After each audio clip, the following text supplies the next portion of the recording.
साहब, हुकूमत की तरफ से ये मौक़िफ़ सामने आ रहा है बानी पीटीआई के मुतालबे पर कि बानी पीटीआई फैज़ हमीद के मामले पर बात करके, उनके ट्रायल के मुतालिक बात करके ना सिर्फ फ़ौज के अंदरूनी मामलात पर मुदाखलत कर रही है बल्कि असरअंदाज होने की भी कोशिश कर रही है।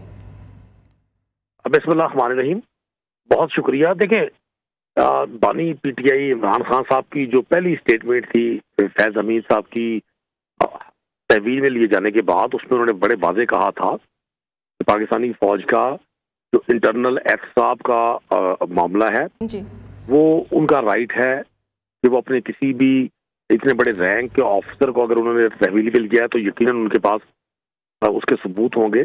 और जाहिर है इस इदारे का जो बड़ा मोतबर इदारा है, हम सबके लिए काबिल इज्जत और काबिल एहतराम है, अपना एक मैकेनिज्म है खुद एहतसाबी का।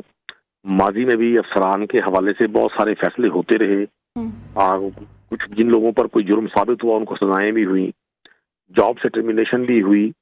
तो मैं नहीं समझता आज की स्टेटमेंट को जब तक ये कंफर्म ना हो जाए कि इमरान खान साहब ने ये बात की है, तो मेरे लिए मुनासिब नहीं है इस पे कोई राय जनी करना। मैं नहीं समझता, चूंकि एक शख्स पाबंद सलासल है, एक शख्स पाबंद सलासल है और एक्सेस नहीं है इंफॉर्मेशन की हम तक प्रॉपर। जो इंफॉर्मेशन मुझ तक थी, हमें तो खुद ये हुक्म था कि हमने इस मौजू पर गुफ्तगू नहीं करनी, और ये चूंकि एक इदारे का, बड़े ही अहम इदारे का, सिक्योरिटी इदारे का इंटरनल मैटर है, वो बेहतर समझते हैं कि उन्होंने कैसे इसको डील करना है। तो आज जब ये स्टेटमेंट अभी मैं मीडिया पे देख रहा हूँ तो मुझे हैरानी भी है इसकी।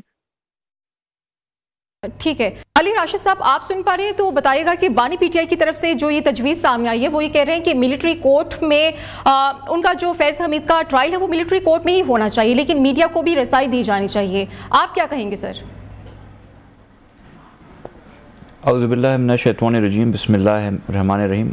देखें, बानी पीटीआई क्या कहते हैं या क्या नहीं कहते, इसका तो मैं उस पर कोई अपना एनालिसिस नहीं दे सकता, इसलिए कि कुछ कंफर्म नहीं होता कि उनकी तरफ से क्या है। कंफर्म हो भी जाए तो वो बानी पीटीआई पहले कुछ कहते हैं, फिर अगले दिन कुछ और कहने लगते हैं, वेरीफाइड चीज़ें भी जो हैं। मगर बिल्कुल एहतसाब सबका होना चाहिए, जनरल फैज़ का।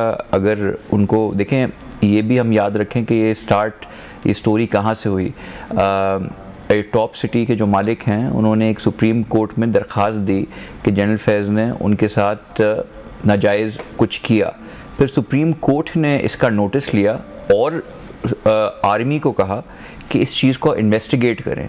तो जब चीज़ें इन्होंने इन्वेस्टिगेट की तो मज़ीद चीज़ें भी निकलीं और उसकी बेसिस पे इनको गिरफ़्तार किया गया है। तो बिल्कुल इनका जो एक आइनी और कॉन्स्टिट्यूशनल तरीका है, उसके तहत इनका ट्रायल भी होना चाहिए, और जो भी इन्वेस्टिगेटिव फाइंडिंग्स हैं, आई एम श्योर अगर एस्टैब्लिशमेंट और इदारे ने उनको लिया है, अरेस्ट किया है, तो उसके काफ़ी उनके पास सबूत और एविडेंसेस भी होंगे। और अगर मैं आपको वो टाइम फ्रेम भी बताऊं, जब सुप्रीम कोर्ट का ये मामला स्टार्ट हुआ और ये गिरफ्तारी अमल में आई, तो उसमें बीच में काफ़ी टाइम आया, तो meaning that the army took its time to investigate this before going ahead and arresting him.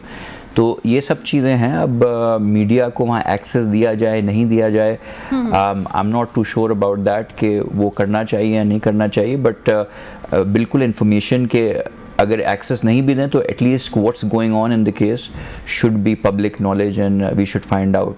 Because जो भी अगर जनरल फैज़ ने किया वो पाकिस्तान की आवाम के साथ किया, पाकिस्तान के साथ किया। और बानी पीटीआई तो खुलेआम गिरफ्तारी से पहले भी बयानात अपने देते थे। ही हैड कैटेगोरिकली सेड कि जी जनरल फैज़ को तो मैं इसलिए रखना चाह रहा था कि इसलिए मुझे पता था नो कॉन्फिडेंस वोट आ रहा है, और मैं तो उसको अपने ब्लॉक करने के लिए जनरल फैज़ अगर ISI के हेड रहते तो that's why I wanted to use him. ये भी कहा कि जब भी मुझे बिल पास करवाने होते थे तो I used to use him. जी, आपका स्टांस आ गया।